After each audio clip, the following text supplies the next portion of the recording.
Assalamualaikum, perkenalkan nama saya Kristi Pecer, NIM saya 213030703148. Jadi di sini saya akan membacakan materi tentang etika pelayanan publik dan prinsip-prinsip etika pelayanan publik.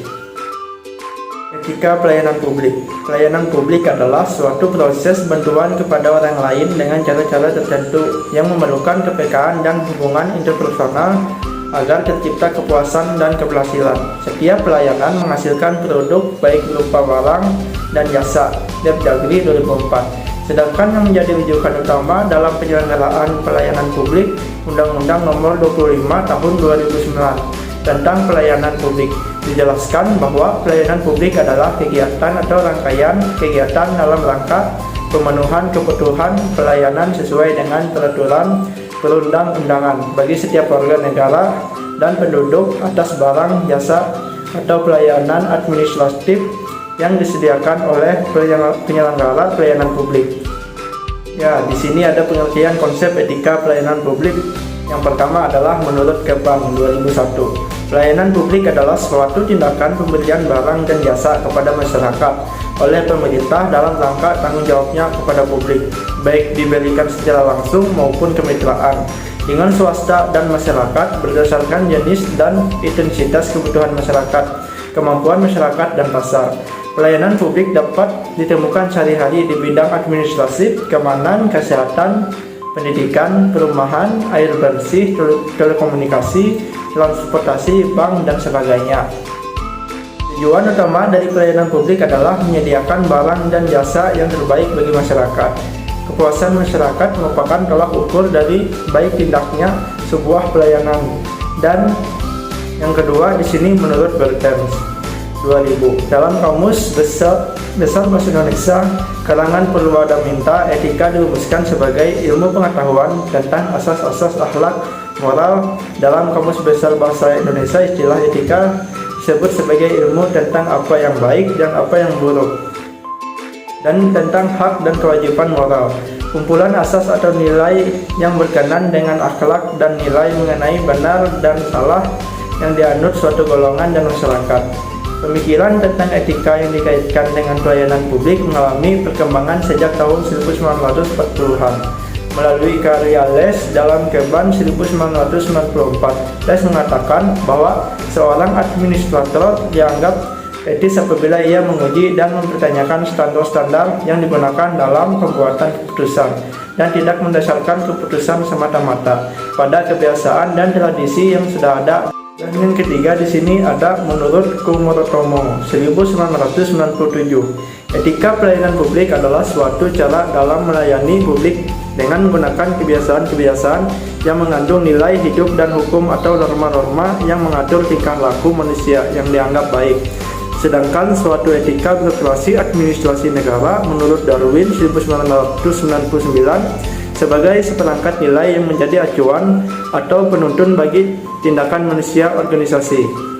Selanjutnya dikatakan bahwa etika mempunyai dua fungsi, yaitu yang pertama sebagai pedoman, acuan, referensi bagi administrasi negara dalam menjalankan tugas dan kewenangannya, agar tindakannya dalam organisasi dinilai baik, terpuji, dan tidak tercela. Yang kedua, etika birokrasi sebagai standar penilaian mengenai sifat, perilaku, dan tindakan birokrasi publik dinilai baik, tidak tercela, dan terpuji. Seperangkat nilai di dalam etika yang dapat digunakan sebagai acuan referensi penuntun bagi birokrasi publik dalam melaksanakan tugas dan kewenangannya, antara lain efisiensi, membedakan milik pribadi dengan milik kantor impersonal, merchant system, responsible, akuntabel, dan responsiveness. Jadi, etika dalam pelayanan publik adalah refleksi tentang standar norma yang menentukan baik buruk, benar salah perilaku, tindakan, dan keputusan untuk mengarahkan kebijakan publik dalam rangka menjalankan tanggung jawab pelayanan publik. Ya, selanjutnya di sini adanya beberapa prinsip-prinsip etika pelayanan publik. Yang pertama, kesederhanaan. Pelayanan publik dapat dikatakan pelayanan prima apabila dalam pelaksanaannya tidak menyulitkan. Prosedur tata cara pelayanan diselenggarakan secara mudah, lancar, cepat, tidak terbelit-belit, mudah dipahami, dan mudah dilaksanakan oleh masyarakat yang meminta pelayanan. Yang kedua, Kejelasan dan kepastian. Kejelasan dalam pelaksanaan publik ini mencakup kejelasan dalam hal 1. Persyaratan teknis dan administratif pelayanan publik. Yang kedua, prosedur dan tata cara pelayanan publik. Yang ketiga, unit kerja pejabat yang berwenang dan bertanggung jawab dalam memberikan pelayanan dan penyelesaian keluhan persoalan sengketa dalam pelaksanaan pelayanan publik. Yang keempat, rincian biaya tarif pelayanan publik dan tata cara pembayaran. Yang kelima, jadwal waktu penyelesaian pelayanan publik. Yang keenam, pejabat yang menerima keluhan masyarakat apabila terdapat sesuatu yang tidak jelas dan atau tidak puas atas pelayanan yang diberikan kepada masyarakat. Yang ketiga, kepastian waktu pelaksanaan pelayanan publik dapat diselesaikan dalam kurun waktu yang telah ditentukan. Yang keempat, akurasi produk dari hasil pelaksanaan pelayanan publik dapat diterima dengan benar, tepat dan sah yang berpegang teguh pada prinsip efektivitas dan efisiensi. Yang kelima, keamanan. Kriteria ini mengandung arti bahwa proses serta hasil pelayanan publik dapat memberikan rasa aman, kenyamanan, serta dapat memberikan kepastian hukum bagi masyarakat. Dan yang keenam, tanggung jawab pemimpinan penyelenggara pelayanan publik atau pejabat yang ditunjukkan tanggung jawab atas pelanggaran pelayanan dan penyelesaian keluhan atau persoalan dalam pelaksanaan pelayanan publik. Yang ketujuh, kelengkapan sarana dan prasarana dalam pelaksanaan pelayanan publik.